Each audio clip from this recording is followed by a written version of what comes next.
Hello नमस्कार साथियों, welcome to ready steady. दोस्तों, DSSB जेल वार्डर 2024 के स्पेशल एग्जाम का नेक्स्ट एनालिसिस आपके लिए लेकर आ चुके हैं।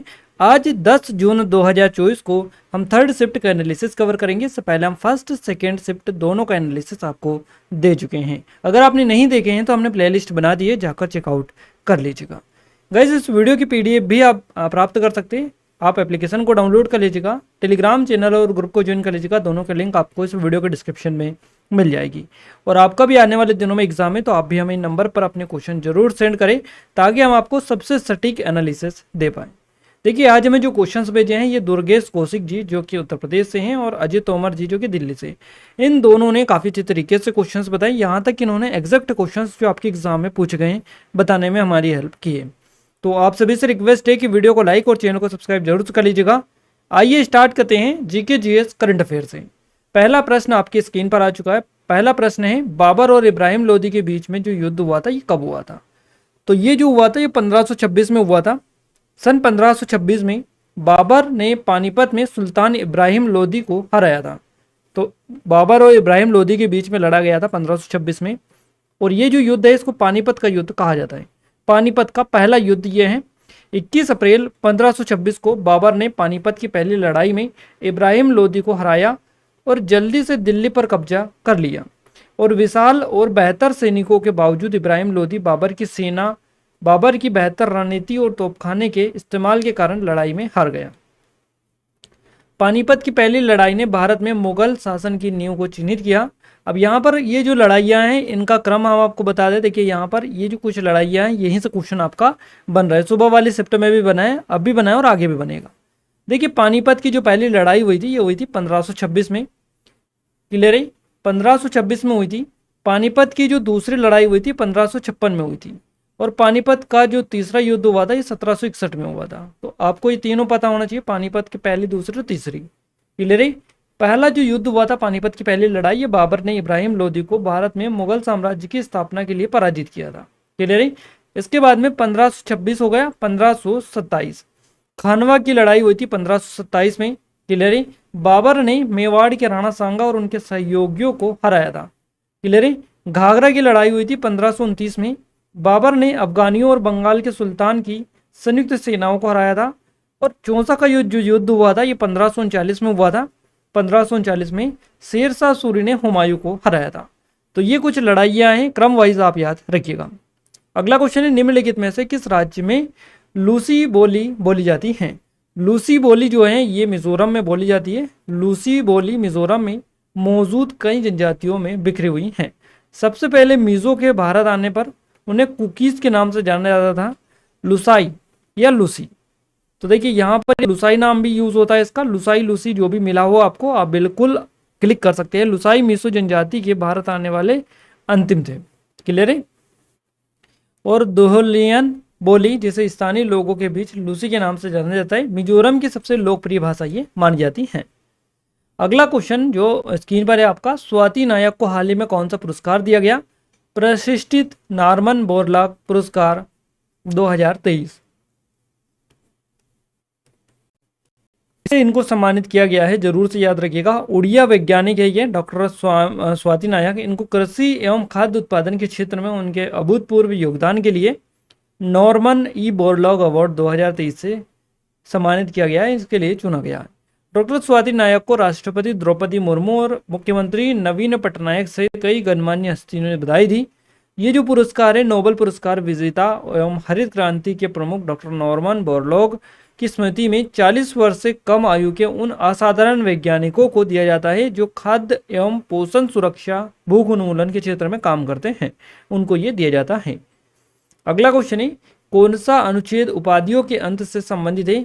तो उपाधियों के अंत से रिलेटेड जो आर्टिकल है ये आर्टिकल है 18, याद रखिएगा। अनुच्छेद 18 उपाधियों के अंत से संबंधित है। अनुच्छेद 18 उपाधियों को समाप्त करता है और राज्य को, नागरिक या विदेशी किसी को भी सैन्य या शैक्षणिक विशिष्टता को छोड़कर कोई भी उपाधि प्रदान करने से रोकता है। क्लियर है? तो ये आप याद रखिएगा, सैन्य या शैक्षिक विशिष्टता, इन दोनों को छोड़कर किसी भी तरह की उपाधि प्रदान करने से रोकता है उपाधियों का अंत। ये जो आर्टिकल 18 है ये। जरूर से याद रखिएगा, नागरिक हो या फिर विदेशी हो, किसी को भी। ये किसी भी भारतीय या किसी भारतीय नागरिक को किसी भी विदेशी राज्य से कोई उपाधि स्वीकार करने से भी रोकता है। क्लियर है।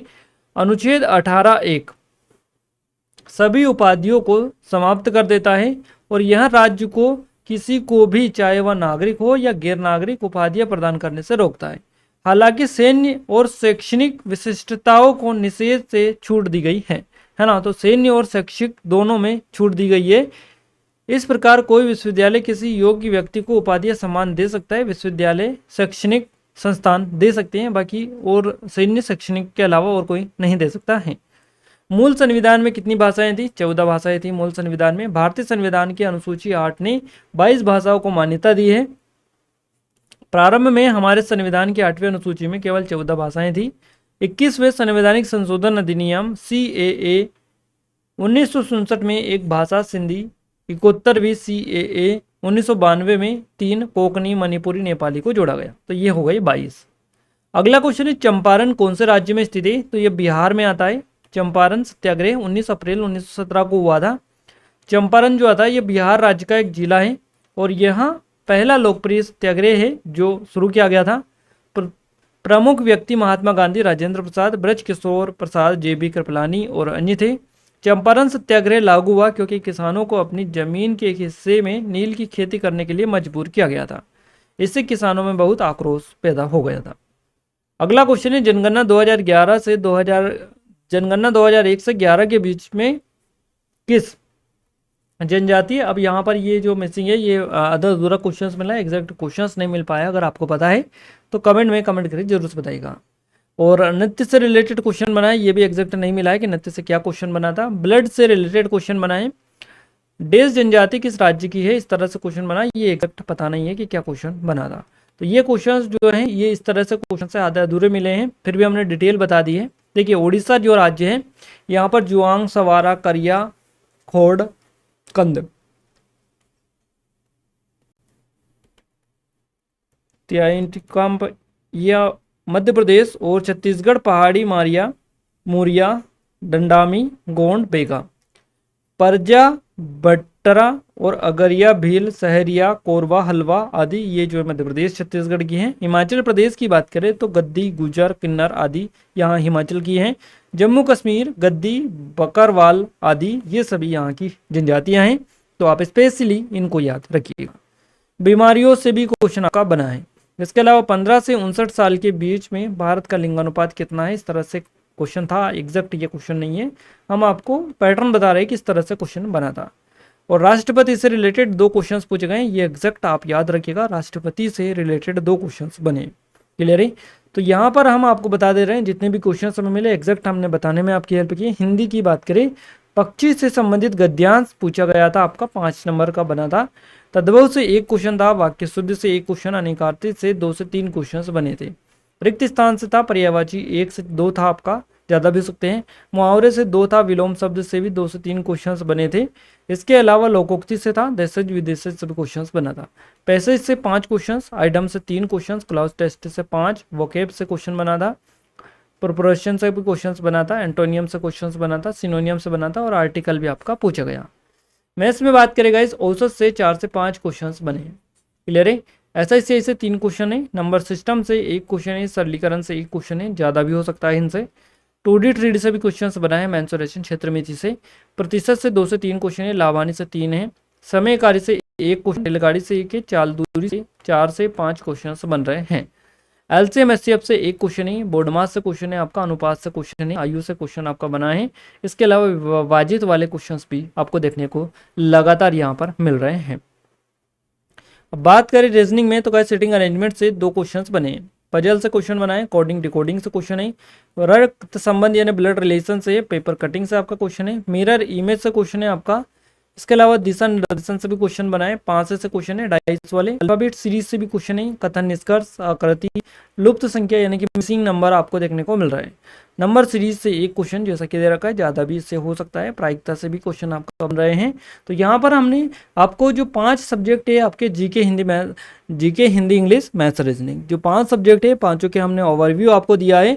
फर्स्ट, सेकेंड और थर्ड शिफ्ट तीनों को मिला लीजिएगा, आपको काफ़ी हद तक आइडिया लग जाएगा कि आपका जो पैटर्न है किस तरह का आपके एग्जाम में पूछा जा रहा है। तो आप जरूर से अच्छे से इन सारे क्वेश्चंस को कवर करके जाए जो जो टॉपिक आपके एग्जाम में देखने को मिल रहे हैं, क्योंकि यहाँ से आगे आने वाले दिनों में यहाँ से ही आपको एग्जाम में क्वेश्चंस देखने को मिलेंगे। क्लियर है? तो कोई दिक्कत नहीं है, ये तीनों को देखिएगा, आराम से एनालिसिस करिएगा, आसानी से आपको समझ में सारी चीज़ें आ जाएंगी। Clear guys? इस वीडियो को लाइक नहीं किया तो वीडियो को लाइक और चैनल को सब्सक्राइब जरूर कर लीजिएगा। पीडीएफ प्राप्त करने के लिए टेलीग्राम को ज्वाइन कर लीजिएगा, डिस्क्रिप्शन में लिंक है, एप्लीकेशन को भी डाउनलोड कर लीजिएगा, दोनों के लिंक आपको इस वीडियो के डिस्क्रिप्शन में मिल जाएगी। वीडियो को लाइक, चैनल को सब्सक्राइब जरूर से कर लीजिएगा, बेल आइकन को ऑल पर सिलेक्ट कर दीजिएगा ताकि जो भी नया वीडियो आए सबसे पहले आप सभी के पास में पहुंच पाए। तो मिलते हैं हमारे कल के फर्स्ट शिफ्ट के एनालिसिस के साथ, तब तक के लिए जय हिंद, वंदे मातरम।